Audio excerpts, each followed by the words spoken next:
About we going. We're live now. What's up? What's up, Facebook? Everybody on Facebook. Everybody supporting WARR Media and everything.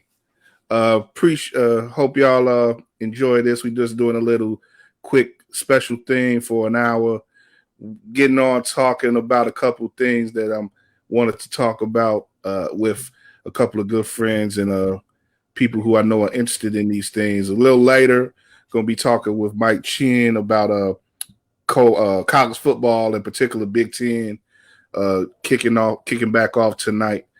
And but before that, I got my man here, Dedrian Cologne, social media maven, and big time wrestling aficionado, recapper, and all that. Thank you. He's a good follow for all that. Definitely a good follow. He's been doing recaps every week for the time being. He's been doing recaps on the major wrestling shows, WWE Raw, SmackDown. So you could, in about an hour, he'll be doing the recapping SmackDown, tweeting live, I should say, and then he'll have recaps afterwards on his social media, and we'll tell people how to follow you a little later. But also on Wednesdays you do AEW, and the one of the big things now in wrestling is the Wednesday Night Wars. It's not quite the Monday Night Wars like it was in the 90s, but it's something in that realm. Like, and it's funny too, because I'm gonna bring this up a little later, because NXT is really kind of trying to be like WCW now. But we gonna get to that in a little bit. But and it's funny because all the ties back to old WCW really kind of belong with AEW, but NXT is actively trying to be WCW in the 90s. But we'll talk about that in a minute. But I'm actually on my TV right now. I have NXT on my screen on Hulu, and I caught back up with AEW last night, and you like I say, you recap AEW on Wednesdays, but you don't recap NXT. And I know it's hard to do both because they're both on at the same time. And, so you pick the one over the other. So, why, starting off, just why is that exactly that you picked AEW to watch live and recap over NXT? Well, I'm glad you asked that question because I get that a lot on social media. One of the main reasons why I choose to watch AEW over NXT is with AEW, it reminds me of somewhat of like the ECW, WCW 97 to 99, where you don't know who's going to show up. Like literally, anybody can show up on AEW. With NXT, it's been around since 2012, 2013. They kind of have unfortunately, they're kind of becoming a characteristic of its own self, kind of like Raw and SmackDown, where it's developing. It has a formula. Yeah, it has a formula, and WWE has the bad habit of releasing, big surprises before they happen, which it goes back to 50-50. 50% it's good because people are going to watch, but then it's 50% bad because, okay, why am I going to watch if I know they're going to come? With AEW, you don't know what's going to happen. And the way they've done their storylines lately, it's old school storytelling. By old school, I'm talking about mid-90s, where there's a lot of story arcs, where they'll start something, the first few weeks, then you won't see it for a few weeks, and then somehow it comes back. It's like, how the hell did this time? Damn, I didn't see this coming. That's one of the reasons. The other reason why I watch the longer story arcs. Yeah, it helps when you have a show, or let me rephrase that. You have a promotion that has 4 pay-per-views out of the year, and they're pretty much every 3 months. So there's that break in between as a fan that, they can tell a lot of stories, almost like a comic book. where you can just go in many different directions and just, put whatever you want on this canvas, as opposed to NXT, which is kind of like weird. I wouldn't say it's a war. I would say it's more of a skirmish because the way the ratings have, reflected it, it's like, all right. But yeah, with NXT, one of the other reasons why I don't watch it over AEW is aesthetically, visually looking at it, it's too dark. And some people are like, oh no, that is not the case. But if you know color psychology and you read up about it, and fortunately, I had a buddy who went to the University of Milwaukee Art Institute, and he actually schooled me on color psychology like 20 years ago. And the color black, the good thing about the color black when it comes to color psychology and just presentation, it evokes sophistication, determination, seriousness. But on the flip side, one of the negative aspects of the color black, when you have it in that presentation, they have it as they have it on NXT, it's draining. It's draining. It's depressing. It's sad. And a lot of times, I've watched it, the recap and everything. And after a while, I'm just like, all right, can we like mix it up a little bit? Because after a while, it just seems like you're hearing the same voice at the same tone, at the same speed. And everything is just, rinse, recycle, repeat. It's like, again, it's a formula.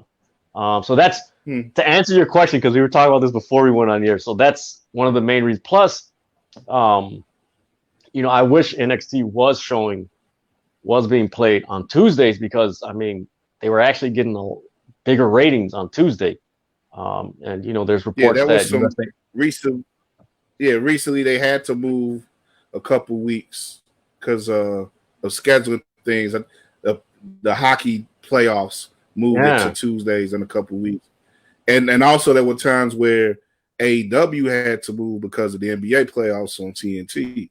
So it kind of made I like that period. That's sort of what got me back into watching both of those shows regularly again. Because over the summer, I kind of pulled back from those shows as well as the major WWE shows, Raw and SmackDown, in a way, because I just got tired of the presentation, like you said, from the pandemic that was put upon them, where they had to do most of their shows without audiences and in these it was like warehouse like settings where WWE was in their performance center, and AEW was like at one time it was like in some place in Atlanta, but then they got back to doing it in Jacksonville at the outdoor space and with the Jaguars stadium, and that improved their stuff.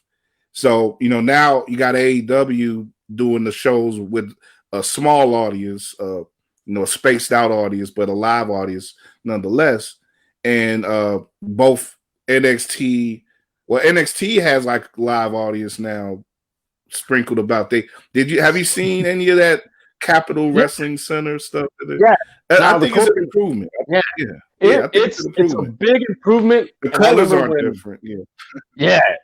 And I remember when it first appeared and everything, because I do watch recaps and stuff and the clips and everything, and I was like, oh man, that's pretty cool. Yeah. But then at the same time, I'm just like, man, this reminds me of Wrestling Society X. And if you remember that on MTV, that's what I was like, man, they're really taking a lot of stuff from like a lot of people. Like, you're original in that it's original because it's original to NXT, but it's not original to wrestling fans. But no, I like it. It's original to kids today. Yeah. But that's what brings me to the WCW stuff, because they've already done In Your House, which was WWE, but that's 90s stuff. They've done In Your House this year. They've done the Great American Bash, which is old WCW. Now they're about to do, but they've done War Games, old WCW. Now they're about to do Halloween Havoc. It was just like, am I really watching WCW in '95 Yeah. now? Like, Well, you know what? A lot of the but trainers are from WCW. Like a good portion of the NXT right, trainers. yeah. Well, even Triple H. I mean, let's And face it, he's yeah, from WCW. he was originally Um, he was originally a WCW guy, Thunder Rising. yeah. So I mean, that's But it's it's funny interesting. too. It's funny too though, because like they have the East NXT really works that kind of tie-in, that connection that they had to Dusty Rhodes. Yeah. Because before he died, he was down there working with them and training folks and stuff. Really getting people to get their promos right and stuff, which has helped a lot of the people who are now in the WWE. Back when NXT first emerged, people like Sasha Banks and you know Yeah. Big E and all those people, like who are now WWE stars. They were working under Dusty to become real superstars at that time. But anyway, but you had that tie into NXT, but now you have AEW, which has a direct tie to Dusty with Cody Rhodes, and Dustin Dustin. is there, and yeah, and you got these people like the two of the Horsemen worked there, and they had ties to Dusty back in the '80s and stuff, and Arn and Tully, and it's like it's kind of funny to me how you have that's I guess you could say that's part of the battle too with those two organizations, like, or those two brands, I should say, because it's still WWE and NXT, but like those two brands, you have like this, and we've talked about this online before, where regarding the availability of the Four Horsemen trademark, and it's like it seems like you have these two organizations that are kind of fighting over this legacy Yeah. of the Four Horsemen and Dusty Rhodes and '80s and early '90s WCW, NWA type wrestling, and to that degree with NXT, I think you have a lot of that they keep alive within the ring. Putting apart the stuff that putting apart the presentation and stuff.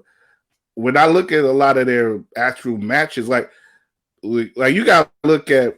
I know you don't have the network, but and unfortunately, the network's the only place you can see these matches now, because they used to have them on Hulu as well. The takeovers, they don't have them on Yeah. Hulu no more.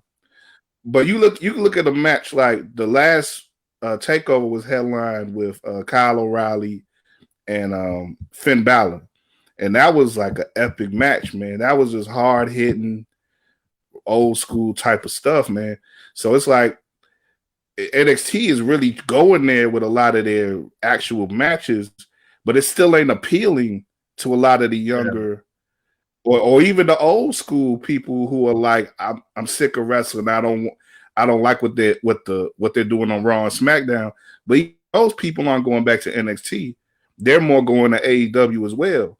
But AEW, on the other hand, and I'm not mad at them for this, but you just had on their show where they had a song and dance number with Jericho and Max and I'm like, I'm not Jim Cornette. I could look at something like that on a wrestling show and be like, okay, it's fun, it's entertaining, but but also it's like that's this not like old school hardcore wrestling, so it's like Yeah.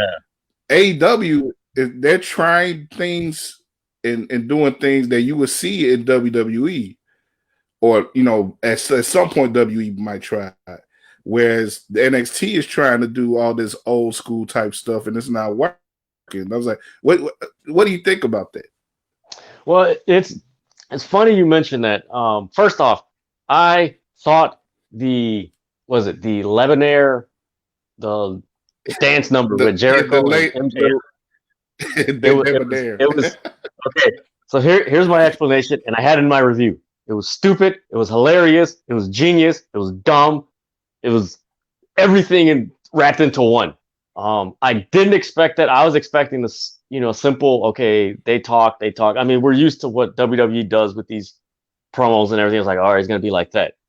The moment they broke onto that song and dance, I'm like, this is genius. Like, this is actually creative. And what most people missed, like, because everybody was 50-50 on it, but what they missed, and I put this in my review, is that is the response of Santana and Ortiz on Twitter. And they were like, yo, we ain't down with this. Like, yo, this is stupid. And that's the thing with AEW. Like, their storytelling is on many different platforms. It's on TV. It's on social media. It's relative to today. So that's one of the reasons why they're getting more of a younger audience, because what are most young people doing? They watch reality TV, they tweet about it. Then the people who are on reality TV tweet about it, so they follow them. So they're along with the storyline. So they're involved with them in the storyline. As opposed to NXT, they're more in tune with the internet wrestling community. Yeah, like NXT, like one thing I brought up to one of my buddies, I was telling him, I was like, one thing I noticed about NXT and just WWE as a whole, they're kind of like in the state of limbo. And by that, I mean, with Vince McMahon up in age, you had the CEO and the other lady step down. So there's like no real thing as far as who's going to be a successor. Many think it's going to be Triple H and Stephanie. Some people are actually saying, because now he's working behind stage with Bruce Pritchard on Raw and SmackDown, is Shane McMahon. So you have that thing. And if you look at NXT, it's kind of the reason why I say it's in limbo. The question I ask is it a development brand or is it a third brand? Yeah. It was presented in 2012 as a developmental brand for guys to go to the main roster. But now you're competing with AEW. So, okay, you're a third brand to compete with AEW, but yet you're a development brand. So it's like you're sending mixed messages to the audience. And it's, the thing is, unfortunately, WWE has been sending mixed messages, on Raw and SmackDown with the 50-50 booking. So it's like WWE is sending nothing but mixed messages to its audience, as, with AEW, it's they're heavily influenced by ECW and WCW. More WCW and WCW Nitro. If you ever watch Dynamite, the pacing is identical to WCW Nitro. 2 hours go by quick. You're like, damn, late 90s stuff in general, like you said, a 2 hour show. First off, no wrestling show should be more than 2 hours. And that's what they get, and that's what they get. And like you say, the fast pace, in and out, all type of all type of people doing different stuff. It's like I said, quick pace. It works. And right quick, I like that you mentioned that Santana and Ortiz stuff, the reaction online. But they on the show, they actually do some nice subtle stuff too. Like I think the week before, because I watched the last 2 weeks, both last night, and the week before the Debonair dinner party or whatever. And you know what? The week when Max invited Jericho to dinner, they were looking up. They were on the side like man, we you can look at them and they were saying stuff. You should like, I mean, we don't mess with this dude, man. Like it's subtle, but it adds to the storytelling. Now, what's interesting with AEW, like with that whole storyline, because people are like, "Oh man, it's stupid, it's dumb," but because it's actually a whole year since AEW's been in existence, and we just celebrate the first anniversary. So the way this storyline is gonna go, if you follow ECW, AEW storytelling and just their history and just the people involved. One, Jericho has been a heel technically for 2 years. Jericho does not be a heel for more than 2 years, or a face. He always switches it up. So it's time, we're getting to the point where it's like, okay, we want face Jericho, because face Jericho, think about it. We have never seen a Chris Jericho who's a face outside of WWE with a microphone, with creativity. Yeah, that's gold. Yeah. You already see that Santana and Ortiz, they have a history with Eddie Kingston. So, they communicate on Twitter. So you have that little, it's in the air. Wardlow, he's in the heavyweight title picture. So he hasn't been around MJF. Jake Hager is fighting in MMA. So it's the right time to do this thing with Jericho and MJF. And let's be honest, those are the only two guys who could do that. Anybody else, it would have been corny. It would have been stupid. Those are the only two guys that can do that. They are a natural pairing. Yeah. So the way this storyline is possibly going to go, and this is, well, I'll take it from Paul Heyman, is a spoiler. What you're going to see is they're going to go back and forth with the banner and everything. He's going to join. What's going to wind up happening, Santana, Ortiz, Sammy Guevara is already feuding with Matt Hardy. Those three are just going to slowly like, man, you know what? I'm done with this.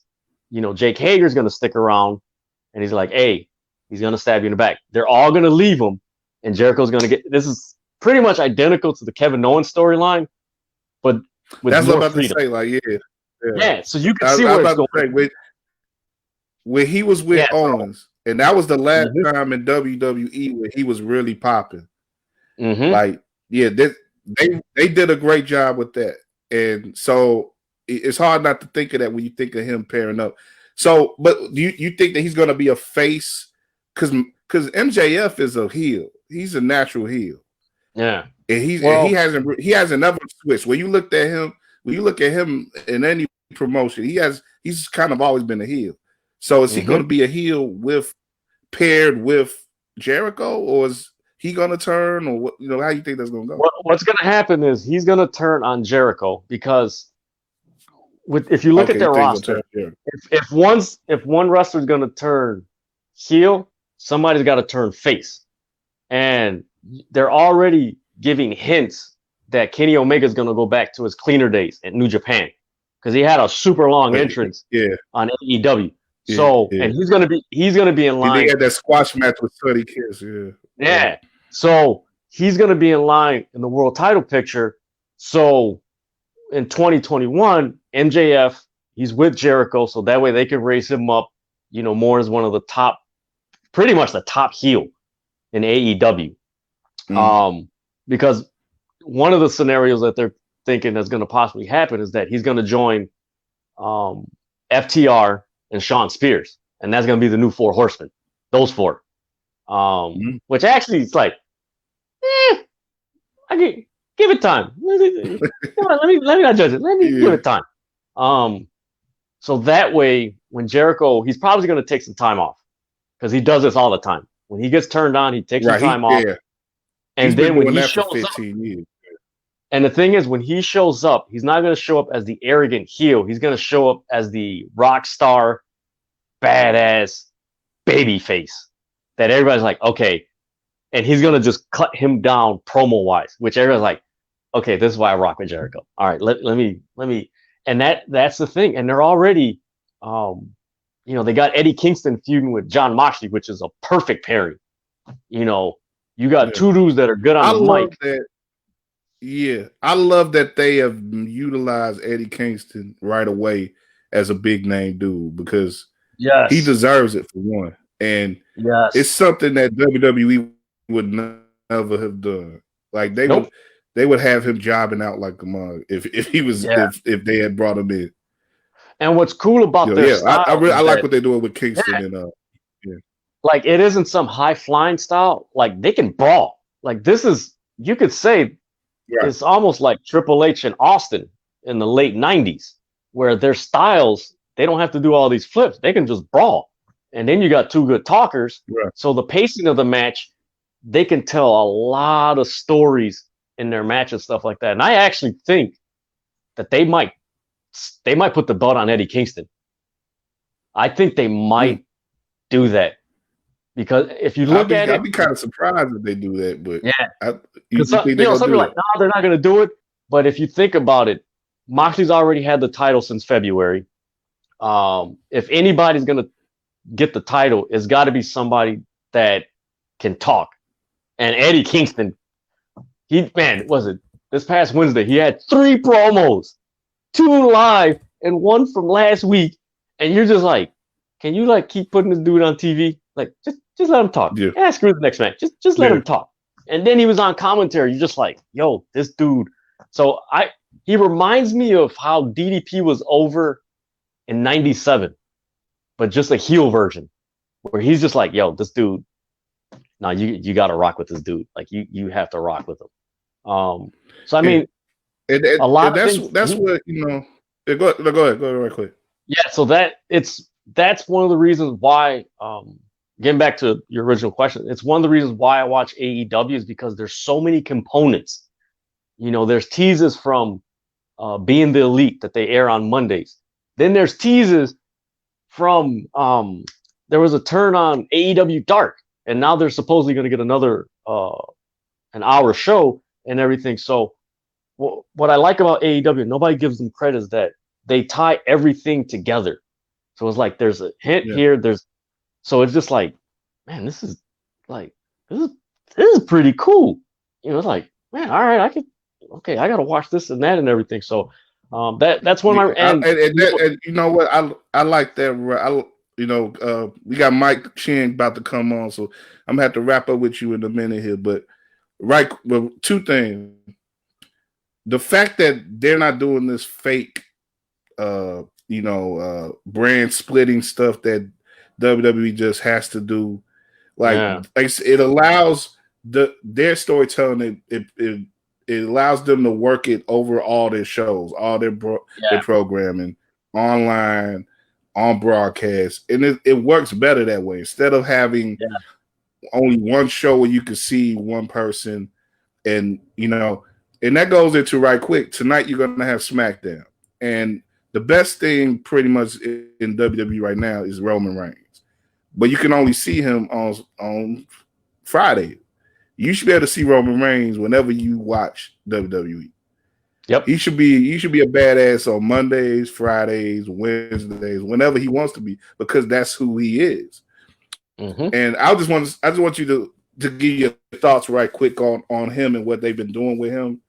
And because I think one of the biggest issues, I think we've talked about this before, like they just don't produce stars like they used to. And they're trying, it seems like they're actually trying in an old school way to do it again with Reigns. Because the way that they tried to do it the way that they did it before with Vince's way, where they just stuffed him down everybody's throat, and he was the super guy who couldn't be beat and everything. And it was just there were no levels to his story. But now you got him working with Paul Heyman, who can actually tell some interesting stories and he's worked the stuff with his family and everything. He's made him the tribal chief, and it's made a difference. So it's like, I just wanted to get your opinion on that before we wrap up. Well, man, Roman Reigns is the main reason why I watch SmackDown. Plain and simple. Yeah. His vibe, his look. I can't remember a heel that had his presence like that. It's so unique. I would say it's almost like a heel version of Sting from like the mid to late 90s, but with like the edge of like The Rock. So it's like that mix without the face paint and everything. His promos are dope. His delivery, everything about him is like, okay, I need to watch this guy. Right, that's the feeling. You gotta have to want to watch these guys. You have to want to watch them. It's not just coming in to watch the shows every week and just because it's something. You gotta have these people got to want to draw you in, and there's not enough for that in WWE. Yeah, the two guys that are pretty much carrying the WWE, including NXT, is The Fiend and Roman Reigns. You take those two guys out, people just watch because it's a habit. They're not watching because, man, I need to see these two guys. That's it. Those two guys. Those are the only ones that are carrying. I hear you, man. All right, we got to do this some more, man. I got have some more time, but I know you doing. You plan to do some more podcasting, get more involved with your wrestling stuff, and like I said, already you're doing your recaps and stuff online. Let everybody know how they can follow you and what to look for each week with your coverage. Okay, yeah. just follow me on Twitter. My Twitter handle is Dedrian180. I live tweet through Raw, AEW, and SmackDown. So yeah, after the show, I usually post my review either that night or that morning. Because sometimes after watching 3 hours of a wrestling show, if it's bad, you need to recuperate. So yeah, I'll turn on the Big Bang Theory to recoup. We got Mike Chen on, man. Mike, you don't watch wrestling, do you? No, actually, I don't. But hey, my man, I get these emails all the time, and I've got someone who's actually looking for a wrestling writer who's remote around the Chicagoland area. If you're interested, I could DM you the information.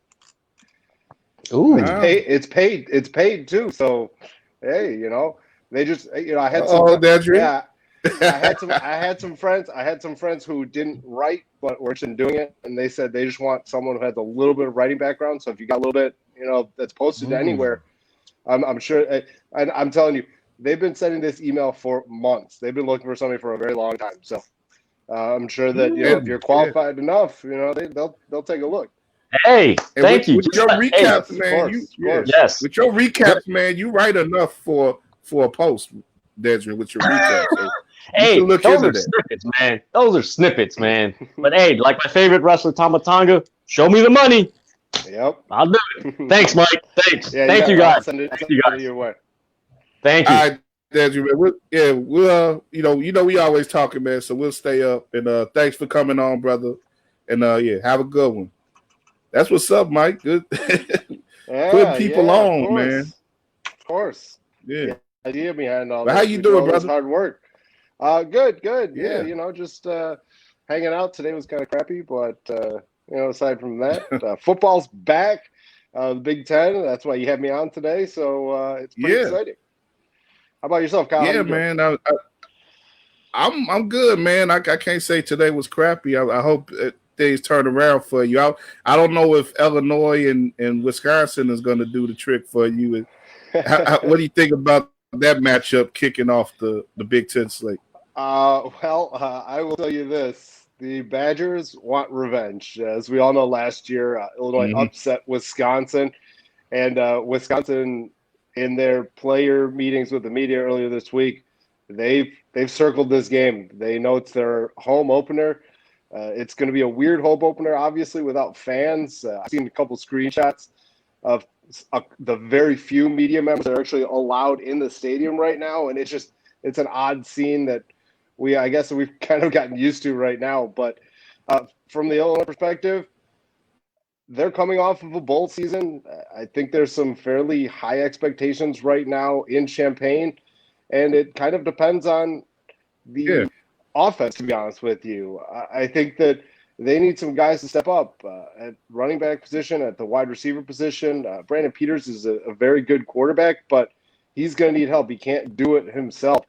You've got Mike Epstein in the backfield, who is very good. He's electric, but his problem his whole career has been injuries. He's never really been able to stay on the field long enough. And then you've got the Emoto Behebe brothers, Josh and Daniel. They're two very good offensive players. You've got Luke Ford as well, the Georgia transfer, who's a 5-star, that came home and transferred back home. And they've got weapons. That's for damn sure. But the real question is do they put it together, and are they able to get another win over Wisconsin when Wisconsin's still kind of pissed off at them? Yeah, like you said, the big upset last year.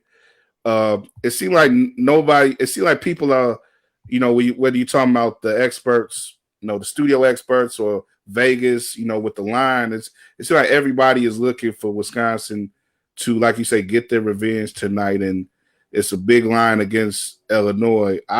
I kind of, if I was if I was a really betting man like that, I think I would go with Illinois. And because is it like 20 under? It's something 20, like that. When I checked, it was about 20.5. So yeah, it's right in that yeah, area. That's a ridiculous line, man. But no, go ahead. Well, I mean, I would agree with you. If I was going to bet on the game, I'm probably taking Illinois, and the main reason is because Wisconsin's breaking in a new quarterback. Jack Cohen, their starter from last year, got injured. He's going to be out for the full season. And they're starting Graham Mertz. Now, let's be real here. Graham Mertz is not some just dude. He is the highest rated quarterback that Wisconsin has ever recruited on campus. I know that you're thinking, oh, well, what about Russell Wilson? Russell Wilson started his career out at NC State, and he was a grad transfer. He was one of the very first grad transfers. So Graham Mertz is extremely talented. But remember, he's got about 10 passing attempts on his career coming into the game tonight. So there's going to be a little bit of bumps and bruises. They lost Jonathan Taylor as well to the NFL. He's dominating for the Colts right now. And so there's a lot of offensive firepower that Wisconsin's going to need to fix. And their wide receiver as well, Quintez Cephas, he's off to the NFL too. So there's a lot of guys on that side that that could struggle early on and give Illinois enough confidence to hang around and to play a fairly close game within those 20 points, of course. Yeah. I don't see why not. And, it'll be interesting to see. I think if Illinois could, keep it respectable, or, in some ways, if they win, that'll be incredible. Uh-oh. I lost you. Kyle, you there?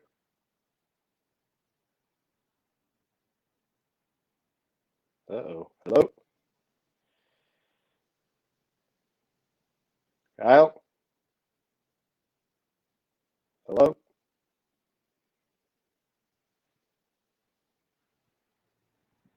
Hello? Uh-oh. Hold on. I'll be right back.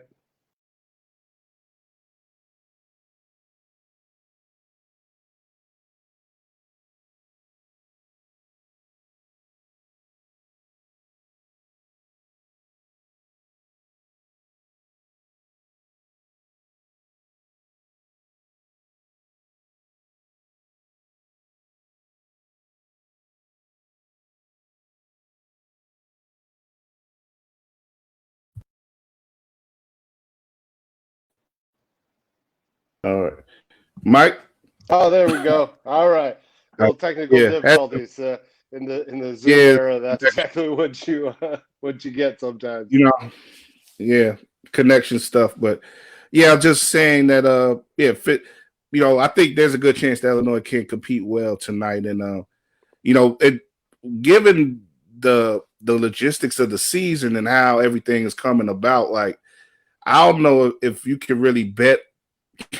You could bet on whatever, but I don't know if you can really count on anything being too solid in the conference outside of maybe Ohio State. When you look at this season, it seems to be, you are the Ohio State guy and everything, and it seems to be that this whole season is about making sure that the Buckeyes at least have a chance to get in the playoff.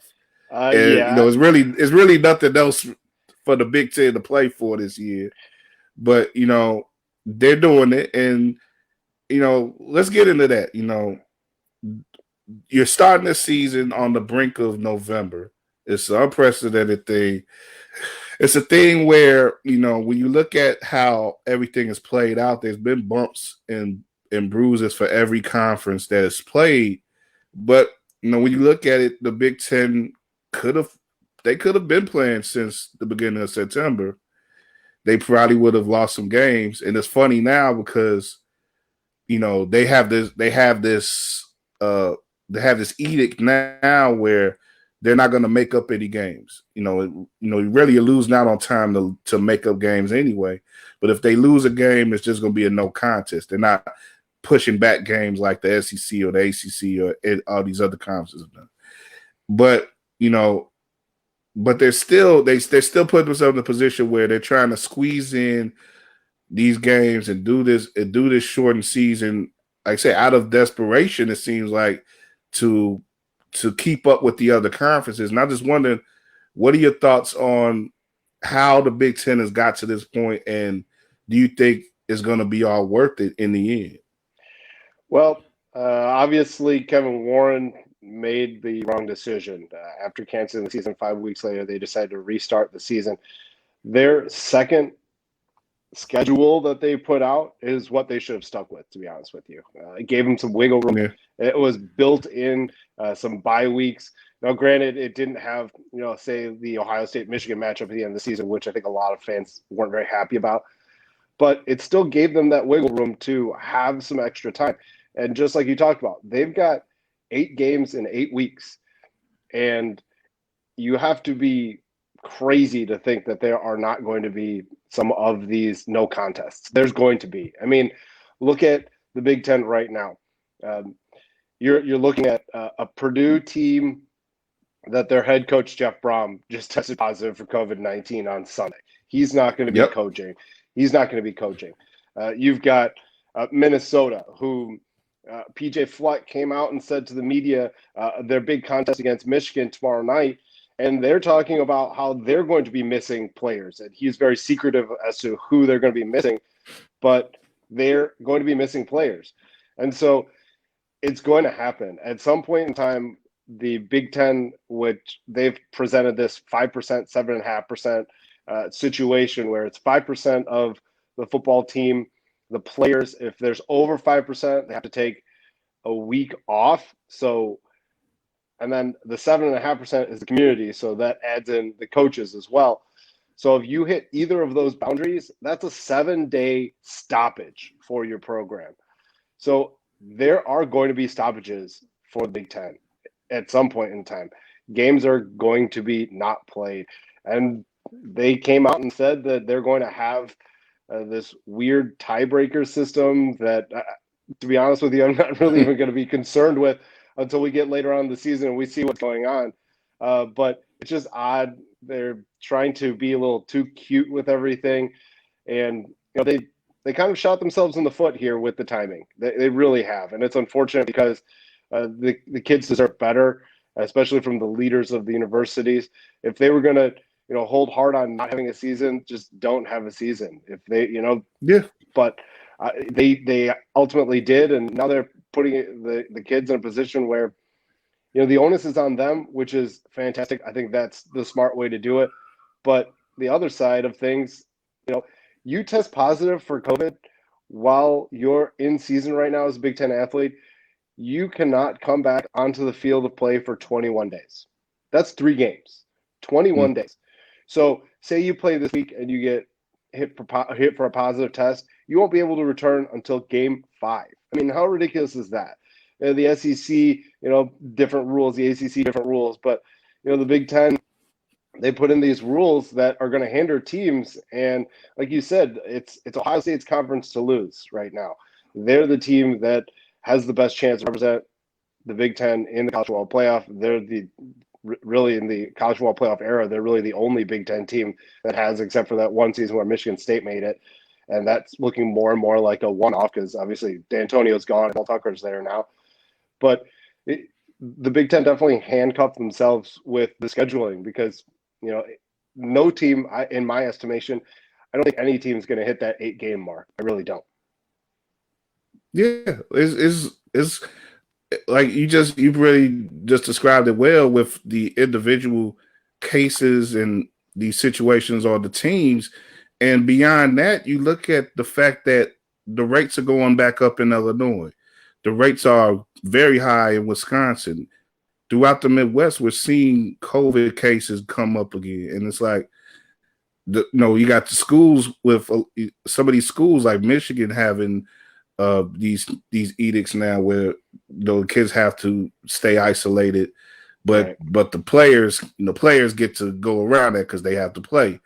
But when they're not playing, when they're not practicing, they're still going to be exposed potentially to COVID on a high level because they have to interact with the rest of their classmates and stuff. So it's like it's just for me this season has been interesting. And I've grew up watching Big Ten football. Is at the heart of what makes me enjoy college football. Even though I could watch SEC and all that stuff all day, but I'm in the Big Ten area. I like to watch Big Ten football, but I haven't missed it at all. You know, we talked about this. I think early September. Like I wasn't missing. I wasn't anticipating it really, and I'm not really missing it. So I would rather these kids be put in positions where they're being protected and not. You know, I don't want these kids to have to sacrifice their health for my entertainment. You know, especially when they're not getting paid and all that. You know, it's like it don't make sense to me. So, you know, as much as I like to see Illinois compete tonight and Wisconsin, you know, I've been to Camp Randall Stadium several times as a reporter, and you know, I'm glad that they have that back up there. That I know they're going to be excited up there in Madison, but you know, it's still something about this that just doesn't sit right with me. And like you said, them at most playing 8 games, you're probably looking at a lot of teams going to be playing 5, 6 games. You know, what is it really worth it? They should just let your Buckeyes really make their own schedule and let them compete. They could have competed this year, just like Notre Dame. You know, and we'll talk about Notre Dame in a minute because you write for the Irish Wire. So, you know, Notre Dame for a year they got to compete. They've been able to compete as an ACC team. You know, let Ohio State compete as an independent for a year. You know, Nebraska, they was doing all that rah-rah too late in the summer. Who cares about Nebraska, first off? But let them put together whatever schedule they want. They could play Kansas for half the schedule if they wanted to, whatever. You know, they could have been a Big 12 team for a year if they wanted to. You know, whatever. It's just like, you know, I think that would have been better than what they wound up doing, which I think Kevin Warren, like I said, I think he got in over his head. He made a decision. He tried to be authoritative, and he got undercut. And he got undercut. He got involved with stuff that became bigger than him. When you looked at Trump getting involved and coming in, because, you know, of course, Trump can't. He wasn't going to allow himself to not be involved. There are too many swing states in the Big Ten for Trump to not get himself involved. And now he's on. Yeah, right. He's on Fox News this week talking about, I brought the Big Ten back. You know, give me credit. And it's like, I feel bad for Warren in some ways with that, but he just wasn't ready for this, and it showed in the way that this is played out. Yeah. I completely agree with you because, you know, if you look at it, Kevin Delaney, if he was still around, there's no way that the Big Ten would have looked like the clown show that it has in Warren's first year. And you can't fault Kevin Warren for that. It's a matter of circumstance. He just happened to come in at a terrible year. You definitely want a seasoned veteran commissioner of a conference to have to handle this. And for a first-year Big Ten commissioner, he's the first Black American big commissioner, and the shoes are really big for him. They're huge. They're gigantic. And I think that over the long run, we're going to look at this as a blip in the radar. But in the short term, when you're looking at it, yeah, I think Kevin Warren was 100% over his head, and he's made mistakes, and he's gone back on them. But when you look at it, he made a fantastic move by canceling the Big Ten tournament. They were the first conference to stop it at the beginning of the pandemic, which was smart. And I think that when they made the move to cancel the football season in the fall, I think they assumed that just like basketball, everyone would be following them. But they've realized that, you know, the SEC hasn't once said, oh, we're losing X, Y, and Z amount of money. In the Big Ten, there are multiple schools that are losing 70, 80, $90 million. They've projected losses because of athletics. And the SEC, you know, they're trying to have fans.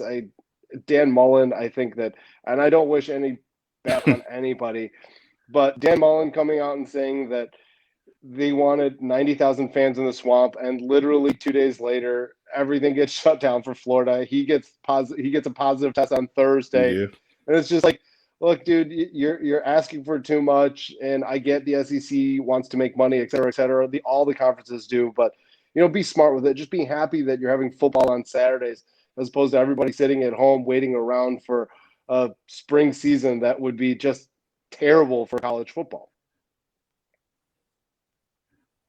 Yeah. To that degree, you know, like I say, you contribute to the Irish Wire website for USA Today network and everything. And the Irish they've played since the beginning of the year. They're card carrying ACC members for this year, and on the surface, it seems like everything is worked out. They've played their games. Well, no, let me take that back, because they have had to move some stuff around, right? But yeah. The season hasn't been ruined. They played their games for the most part. They had to put some, 1 or 2 games back. Right? I know they had the one game they had to push back. Yeah, they pushed back. They're playing their. They're playing. Right. Yeah, just one. But you know, they're going about things like usual, except for the lesser crowds at Notre Dame Stadium. They're playing their home games on NBC like they typically do. They're going to have they have their big games. They're going to have a couple big games. I think this week they're going to have a national game on the road on ABC, and they got a couple big games coming up with Clemson that they're looking forward to, and North Carolina. So they're in a position where they can be a playoff team if they go through their schedule the way that they want. But you know, again, you think about some costs that are possible that have already been enacted and that could be possible down the line. You know, well, what are your take overall on how Notre Dame has gone about this season, and has it been worth it what they've been doing? Well, obviously, joining the ACC for the year was difficult for them. This is the first time ever that they've been independent, so that was difficult. But to be honest with you, if you had to do it again, I think they would do it again because of the fact that they're playing football. The ACC, they're kind of married to them anyways. The majority of the rest of their sports, aside from football, they all pretty much compete. The ACC, with the exception of hockey, but hockey's weird. Hockey, like the ACC doesn't have a hockey conference, but for the main part of it, the Irish are very happy with their decision to join the ACC for a year. And like you said, yeah, they've got Pitt this week. Pitt's better than their 3-3 record. They've had some unfortunate injuries. They lost their quarterback last week, so I think Notre Dame's getting them at the right time, which is good for the Irish. But you're talking about an offense that, with a senior quarterback in Ian Book, just doesn't quite have it. They've really struggled offensively. Now, granted, they had all of their offensive line coming back, but they had to replace every single one of their skill position players. The tight ends, you've got a freshman, really, Michael Mayer, who's kind of been the guy at that position. Tommy Tremble's played really well also. And then for running backs, you've got Chris Tyree, another freshman, and then Kyron Williams. And Kyron Williams arguably is one of the breakout stars of the season.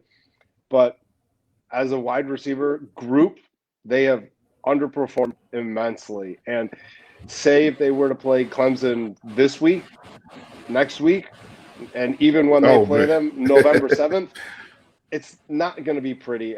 I think that they should be favored in pretty much every game except for that one. And that's a home game for them as well. And, only having I think they allow about 12,000 fans in the stadium. That's not going to be a difference enough against that Trevor Lawrence, Travis Etienne team. I mean, Clemson is a 2010 juggernaut, the decade juggernaut, along with Alabama.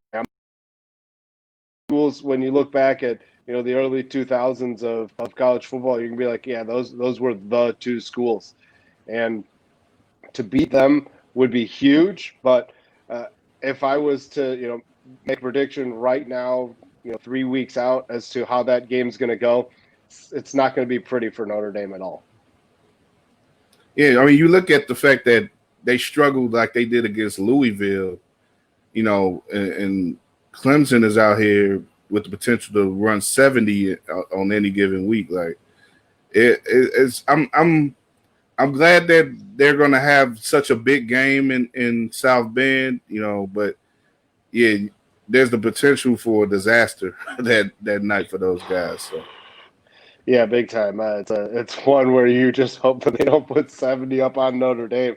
I mean, you're right, Kyle. Yeah. They could put up. I swear to you, I think that if Trevor Lawrence played the second half this past week, they literally played a punter at quarterback in the second half last week. I mean, that's how. I didn't know that. yes. They were beating the brakes off of Georgia Tech, and they decided in the second half to ease up, and they put a punter at quarterback. I mean, that's how bad they were beating them. And I would, like, I posted on Twitter, and I'm almost 100% sure this would have happened. If Trevor Lawrence played the whole game against Georgia Tech, they would have scored 100 points. They scored 73 last week, and he didn't play a snap in the second half. I mean, let's be real here. They could do it. If Dabo Swinney said, Trevor, do your thing for a whole game, and I'm not pulling you against a lesser opponent, I guarantee you that they could put up 100 points in 60 minutes. Yeah, definitely. It seems like we're, for all that we're going to do here, that these schools are, all this fighting that they're doing to have this season go off, we're probably just going to be, it's probably just going to be Bama and Clemson going at it again. Like, they might as well just had them do like a best of 7 or something like it. Because who's on their level outside of it? But no matter when you start the season, who's going to play themselves up to their level?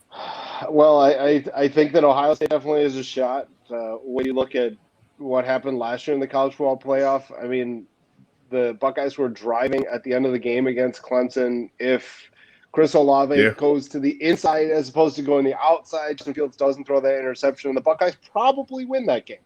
So I think they're on par. Now, they did lose a whole lot of talent on the defensive side of the ball, especially when you look at they had 2 corners get drafted in the first round. Chase Young went early to the Redskins. They lost a lot of talent, but again, they recruit at a high level. And then nationally, what you're also looking at is Georgia team, and they battled Alabama last weekend. But Stetson Bailey, good first half, right? Stetson Bailey, he showed really who he is in the second half. And I told some of my Alabama friends they were very concerned about Georgia because they came in ranked very highly. And I said, look, there's something about Georgia and the fact that they don't understand how to use their offensive skill position players. They have a great offensive line. They have some great running backs. But you continue to see guys like George Pickens, who's currently there, Michael Hardman, who plays for the Kansas City Chiefs. There's tons of guys that go through Georgia that are fantastic wide receivers, but just don't produce. And that all falls on Kirby Smart. He changed his offense a couple years ago to resemble what Alabama did. And, when he changed his offense like that, you know what Alabama did? Nick Saban decided to change his offense and go after a different style quarterback. So they're always trying to, their whole goal, Kirby Smart's whole goal has been chase Alabama, chase Alabama, chase Alabama. They've recruited at a level to get to beat Alabama, but the one position they have not done a good job is at quarterback. Remember, Ohio State's quarterback, Justin Fields, he signed out of high school with Georgia. And Kirby Smart picked Jake Fromm. We're talking about a game manager instead of a guy who's probably going to have 2 top 3 finishes in the Heisman Trophy for this year. As long as Fields plays enough games, I think he's going to be in there with Trevor Lawrence and a couple other guys. But he picked Jake Fromm instead of Justin Fields. I mean, come on here. Jake Fromm ended up, I think, a 6th-round draft pick this year in the NFL. Justin Fields is going to be a top 5 pick in this year's NFL draft. That tells you everything you need to know about Kirby Smart's offense. And then I don't really think there's a 4th team that can contend, to be honest with you. When you look, I mean, Notre Dame right now, they're ranked highly, but I don't think they're quite good enough. You look at Cincinnati, they're, the Conference USA team, but they can't stand up to any of the big dogs like that. LSU is having major issues after winning a championship. They're supremely talented, but Joe Burrow really was the stir that straws their drink, and unfortunately for them, he's off and playing fairly well in Cincinnati, I would say. So I think it's three teams that really legitimately can win a championship, and you're looking at Clemson, Alabama, and Ohio State, and that fourth team I think is just a warm up to Clemson, because I think Clemson hands down is going to get that number one spot. I don't see any team beating them this year in the regular season, and they're just going to beat up whoever number 4 is ultimately. And then I think you're going to have another game where Alabama and Ohio State just go at it like they did in 2014 when Ohio State won that first college football playoff championship. But I think that those three teams are the three teams that can legitimately say they have championship aspirations. Everybody else, I just think they're just kind of watching those three teams and hoping that they don't have to play them in the playoff. Yeah, like you say, it's three. It's like three teams and everybody else. And when you look at, I guess Georgia has a chance to play themselves back into it because they'll be favorites in the SEC East, and they'll have the chance to play Alabama again. They can play themselves a chance to play Alabama again in the SEC championship game. But I'm looking at the rankings. You got a couple of those Big 12 teams that are high up. It's hard. It's hard to bet on a big. Right. Yeah. It's hard to bet on a Big 12 team, though. When it comes down to this stuff, and they don't play defense. And their one hope every single year to me is Oklahoma, and they're breaking in a new quarterback after a string of 3 years where you have Heisman Trophy, Heisman finalists, and it's hard to do that. And 3 separate players too. Remember that: Kyler Murray, Baker Mayfield, and Jalen Hurts. You had 3 separate guys in the same system with Lincoln Riley being Heisman Trophy winners and top finishers. So the drop off from Rattler has been significant because he's got all the talent in the world. But I'm not sure. Have you ever watched QB1 before on Netflix? It's it's a show about high school quarterbacks. No, I haven't been. Well, he was featured. No. He was featured in the season 2, and I think he's supremely talented, but 100% what I questioned after I watched it was, can he be a leader? Can he lead a group of guys to a college football playoff berth? Not even a championship, a berth, because it's a grind. Football's a grind. And to me, after watching that, I don't have a lot of faith that mentally he can do it. He is very mature, extremely mature young man. If he matures quickly, then the talent is there, 100%. You cannot question the talent of Spencer Rattler, but the mental ability of him, I have to question that, the leadership. And we've seen plenty of quarterbacks that aren't the most talented lead their teams to great places. Talent helps, that's for damn sure. But you've got, look, Jake Fromm, prime example. He's not the greatest quarterback, obviously. But what did he do his freshman year? He led Georgia to the brink of a national championship. If it wasn't for Tua Tagovailoa throwing that touchdown for Alabama, they would have won the college football playoff championship his freshman year. I think that's part of why Kirby Smart, I think, used him as his starting quarterback due to the leadership intangibles. But, talent isn't always everything. And in this case with Rattler, I think that some of those intangibles he's missing, and unfortunately for Oklahoma and Lincoln Riley, that's what you're getting right now. He's got to be better, and I think he will be better because, again, the talent is through the roof with that young man. But, when you look at mentally, I just don't think Rattler's there. So, in Oklahoma State, they're going to drop a game at some point in time. I know it, and then everyone's going to be like, well, there goes the Big 12. I think pretty much everybody's written off the Big 12 anyways. So I just, it's a 3-team race right now. And that 4th team is just going to be chum for whoever gets that number 1 spot. And like I said, I think that's going to be Clemson at the end. Yeah, maybe that 4th team, there's been some talk that it could be, you mentioned Cincinnati having a chance earlier, maybe a group of 5 conference, one of the lower conferences that could maybe get a team up this year. They've had enough. They've had the chances to be ranked high because the Big Ten teams haven't been. Right. They were out of the rankings for a while. Now they're getting back in because we know they're going to play. And to that degree, I saw Penn State is in the top 10. They're going to play Ohio State on Halloween. Right. And I was just wondering, so do you think that they could be the toughest competition for Ohio State in the Big Ten? There are two factors that are going against Penn State right now. Their starting running back, Jeremy Brown, just this week, due to an undisclosed medical condition, he's out. He's out for the season, and that is huge. That's absolutely massive. If you watch their bowl game against Memphis, he was the best player in the field on the offensive side of the ball.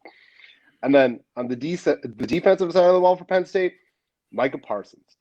Parsons opted out of the season when the Big Ten said we're not having fall football. Well, a large group of players opted back in, and Parsons was not in that group. So you're looking at Penn State losing their best offensive player and their best defensive player, and you expect them to compete this year. I just think that due to those two factors, and I think James Franklin is a very, very good coach, but due to those two factors and the game being so early, if the game was played later in week, say, 6, week 7, I think that Penn State 100% would have a much better chance of knocking off Ohio State. They've got, one game to figure out who their go-to guys are at those positions, and then play arguably one of the best teams in the country the week after that. And the problem, and it's at home for Penn State, which is great for them. But the problem is that the Penn State advantage at home is due to their fans. And there are no fans in the Big Ten this year. Distinct advantage when they have those fans. Right, exactly. Those whiteouts are just – it's a crazy raucous environment in Happy Valley. And it's the Buckeyes gained in this situation, having to play them over there and not having to deal with 110,000 fans yelling at them. So I feel like it's going to be a good game, but ultimately Ohio State will probably pull away, I think, in the second half and win by 2 to 3 touchdowns. I just can't see those two losses, Parsons and Brown, are just too much to overcome so early in the season for Penn State. Yeah, definitely. That's rough. We'll see how it goes because there are these things that are involved, these variables where who's going to be playing, who's going to be available at this point. You look at like we said earlier, just the whole format of the season, 8 games in 8 weeks. It's a complete sprint. Who's going to hold up under that? Who's going to be mentally tough enough? That's something that you have to figure in with college players. Who's going to be mentally tough enough? Who's going to be spiritually tough enough? Who's going to be able to withstand the pressure throughout these next couple of months? It's going to be quite an experiment, and just hope that nothing too rash happens as far as the COVID, and hope that nothing tragic happens, but we're here now. Big Ten football is back for better or worse, and we'll see how things go. They're getting going now, Illinois and Wisconsin, so I'm gonna check that out. And just thanks, Mike, for joining me again. Talk some more, always, man. Of course. Yeah, we'll see about maybe doing it again when we get towards the championship games and stuff. So I'll be glad to get back with you again, man. But let everybody know how to check out your work, and anything you want to plug or anything, just go ahead. Sure. So you can find most of my stuff that I do. It's on my Twitter account at Mike F. Chen. And then in my bio, I've got a link to the Fighting Irish Wire. I don't really tweet too much of that stuff out because I hate flooding people too much with all that. But you could follow that FIW, Fighting Irish Wire. We've got a Twitter page as well, so that's all of our articles get posted on there.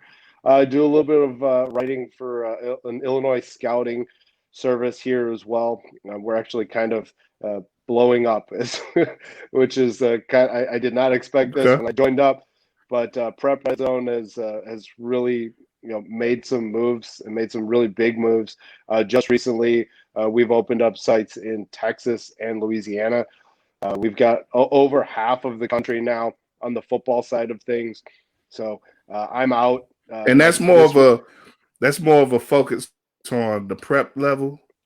Right. Yeah, that's high school. Yeah, that's high school football.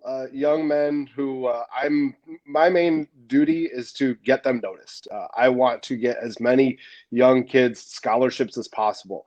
And the reason why I actually joined up with this organization is because when I was younger and in high school, I didn't really get scouted very much. I ended up I walked on to Ohio State's baseball team, and I feel like if I actually got a look from people, I probably could have played, somewhere else. Not D1. I didn't. I rode the pine. I really didn't do anything. I had a fun time doing it. But if I had to, an opportunity to probably play at, a D2 or a JUCO or maybe even a D3 school, I probably would have taken that opportunity to actually get to play. And that's exactly what this website does. Is they give kids an opportunity to play who want to get noticed, and that's what I end up doing. Right now in Illinois, there is no high school football. So I feel really bad for the class of 2021. They've had it difficult. So I've been trying to write about those young men as much as possible. I go to camps every other week because that's really all there is right now for the high school kids. Like this Sunday, I'm going out to the Bo Jackson Dome in Bensonville and checking out an offensive and defensive line group of kids who are going to work out. The week after that, they're having a just massive event by Fist. They're a local community that does offensive and defensive line work. They've got a huge amount of people going to it, and a ton of media members like myself going out there as well. So that's fun. And so it's a great organization. It's a pay site, so don't try to be looking for my work unless you expect to pay a little bit of money. And the reason is it's for college coaches. It's really not for the general public. So I put that stuff out on Twitter because I only write maybe, I don't know, 10 articles a month. I not a lot until the football season actually gets going. Then I'll be pumping out a little bit more content. But that I don't do too much of on a regular basis. And then I do the Big Ten Morning Minutes. Every Monday through Friday, gets posted right around 8 a.m. I update you on a bunch of stuff that's going on in the Big Ten, mainly focusing on football and basketball. It's the news from the previous day and kind of my reactions to a lot of that stuff. Like significantly, Rondale Moore. I don't know what happened to that young man. I don't know if you saw Kyle. He actually he's not going to play tomorrow. I don't know why, and nobody's saying why either. There is rumors, and the reason why it's important is because Purdue plays Illinois next week. And, Rondale Moore is arguably the most electric player in the Big Ten on the offensive side of the ball. And, that'd be a big loss for Purdue, especially with Jeff Brom, their head coach. I'm not sure how the Big Ten's going to handle him returning to the sidelines after testing positive for COVID. So, that's something to watch out for. But, the Big Ten Morning Minutes kind of, gives you a general idea of what's happening inside the Big Ten on a daily basis. And, I do some recruiting recaps and stuff like that too. So it's fairly informative, and, it's just something that I like to have fun doing. So that's all my stuff. Great, it's a lot. I'm sorry. No, that's great, man. You keep it busy. Yeah. Mm-hmm. Yeah. I'm trying to keep it busy. So, yeah. And I could, I haven't covered high school level sports too, and for a time, it's a great energy and that's involved with that, and like you say, you really can, as a reporter, do a lot to help out kids who deserve it. These kids work hard, right? And whether it's some of them, whether they have the talent to go D1 or if they're just looking for an opportunity to be a student athlete on the next level, it makes a difference for a lot of them when they get more attention and can be in play for scholarships and stuff. So I definitely salute you on the work that you're doing to that degree, man. And salute your hustle overall, man. So Great to talk to you again as usual, Always. man. And yeah, keep busy, man, and keep having fun. All right. Sounds good, Kyle. Thanks for having me on, my friend. All right, man. Enjoy yourself. All right. Thank you. Have a good night. You too. All right, that's it for now. Just do a little special for y'all. As the scroll says below, plenty places to follow us and keep up with what we're doing. Bears preview stuff coming up in the next 24 hours. Ryan got that to me. 4th and goals previewing the Bears for Monday Night Football. Big game on against the Rams coming up. Second City Sports, new episode going to be coming up on WARR on Anchor tomorrow. In the process of getting that up. And our guy, Joshua A. Hicks, his new episode of In the Scope is up now on WARR on Anchor. Talked to Corey Wooten, the former Chicago Bear. Good talk on the Bears with him. Every day, man, we got something up that I think can satisfy you if you're into sports and everything. So keep rocking with us, and that's it for now. This will be up on our YouTube as well as I could probably put the recorded version up on WARR on Anchor as well. So if you missed any part of this with my man Dedrian, shout out to him and the wrestling recaps and everything. If you're into what's going, if you it's hard to catch up with some of that stuff. There's a lot of that wrestling stuff that's going on, but if you're interested in it, Dedrian's a good follow to keep. If you want to catch up on what's going on with AEW and WWE and all that fun stuff, and of course Mike Chen, who just went off with big with college football, big with the Big Ten sports, and a lot coming up there. Football is kicking back up, and the basketball is going to be back in action too within a month or two. So definitely keep up with Mike Chen on that, and Notre Dame football. He's he's writing for that for the USA Today network. So yeah, great, always great to talk to people like that. Great to have buddies like that who you can reach out to and chop it up with on these issues and subjects. So I'm enjoying myself and having a nice Friday evening. Let's go see if Illinois can hang with Bucky and them up there in Wisconsin. Hopefully there isn't too much transmissions of the COVID that they will be bringing it back down to the land of Lincoln, because we got enough people sick right now around the way. So let's chill out on that, man. Protect yourselves out there, man. Don't get it twisted, man. We still in it thick with this, man. So keep your face covered when you outside, man. If you ain't got to go outside, keep your ass inside, man. Just do like I'm doing. And plenty still to watch on TV, including college football and wrestling. So that's it for now, man. I'm gonna holler at y'all later. Peace.